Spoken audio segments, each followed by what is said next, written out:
So now we're going to discuss place value systems with base 10, which is the one we use, and also place value systems with other bases. So first we'll start off with the one familiar to us, a base 10 system. And in a base 10 system, we need a number or a numeral to represent the number 0, and also numerals to represent all the counting numbers that are less than the base 10.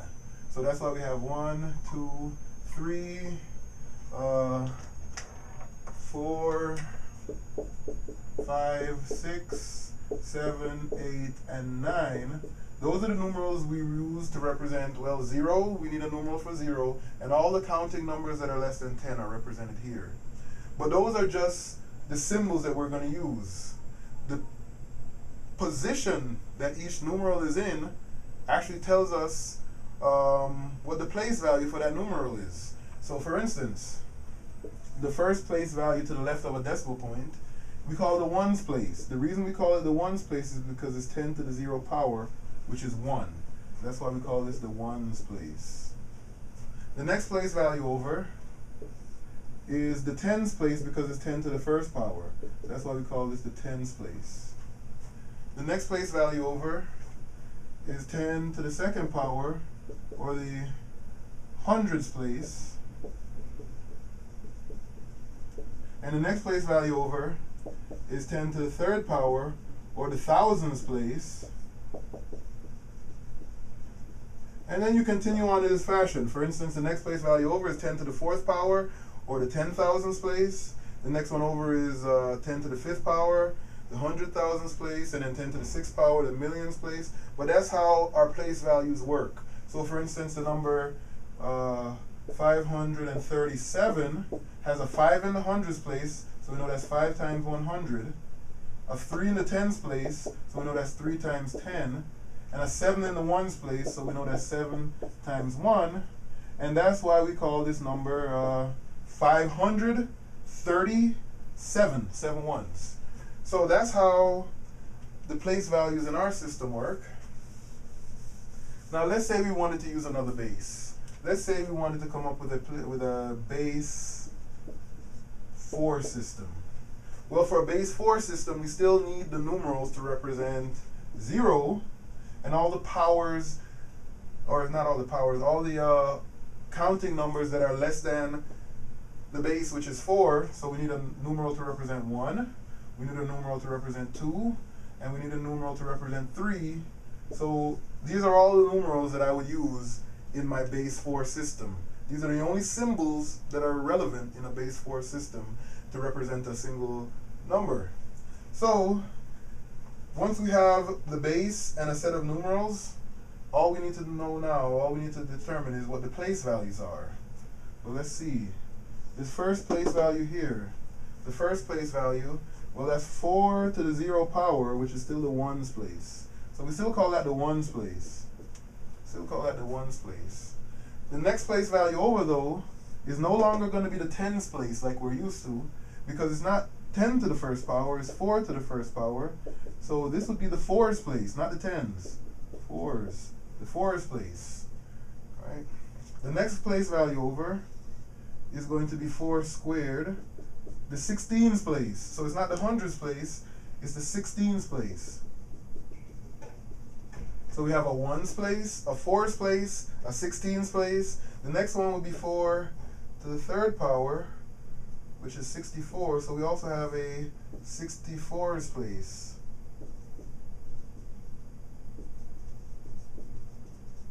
And of course you continue on in this fashion until you get all the place values. But notice the place values here aren't round numbers like powers of 10. They're actually powers of 4. So it's a little bit more cumbersome to work with this place value system. So for example, if you're going to write a number in this system, well, let me see, we could write a number like 200 and let's say 13, 213, and I put a little 4 as a subscript to show that I'm using a base 4 system. Well, this works pretty much the same way as our base 10 system does. If I wanted to know what number this actually represents, well, there are 2 groups of 16. because there's a 2 in the 16's place. So that's 2 groups of 16, or 2 times 16. Plus, there's one group of 4, because there's a 1 in the 4's place. 1 times 4. And then there are 3 1s, because there's a 3 in the 1's place. Plus 3 times 1. And then when we find this sum, it's actually the number base 10 that we're representing here, base 4. So base 10, this is 32 plus, what's that? 4 plus 3. So 32 plus 4 is 36. 36 plus 3 is 39. So the number I have written here, 213 base 4, is actually 39. So this numeral, 213 base 4, actually represents the number that we think of as 39 in a base 10 system. Okay, let's make this arbitrary. Let's make this arbitrary. Well, first off, let's say we want to do a base B system. So this is going to work for all bases, not just 4 or 10, like I just showed you. Well, in order to do a base B system, you need a numeral to represent 0, and then you need numerals to represent all the counting numbers that are less than B. Well, that's 1, 2, 3, and then you go all the way up to B minus 1. Because B minus 1 is the counting number 1 less than B. So this will be B numerals. I have 0, 1, 2, 3, all the way up to B minus 1, which is B numerals. So once I have my B numerals, then all I have to worry about is what the place values are. And the same thing I did with 4 and 10 works for all the other place values. So if you know the base B, the first place value is always the 1's place, because whatever the base is, raised to the 0 power. So that's why this is the 1's place. The next one is going to be B to the first power, which is B. So this is going to be the B's place. The B's place. Whatever that base is. So for instance, in the last example, it was 4 to the first power, so I call it the 4's place. In our system, it's 10 to the first power, so we call it the 10's place. And the next place value over would be B squared. So this is the B squared place. And the next place value over would be the B to the third power place. And you would continue in this fashion, just raising the power of B every time you move over a place value. So this is a base B system. These are the numerals you need for a base B system.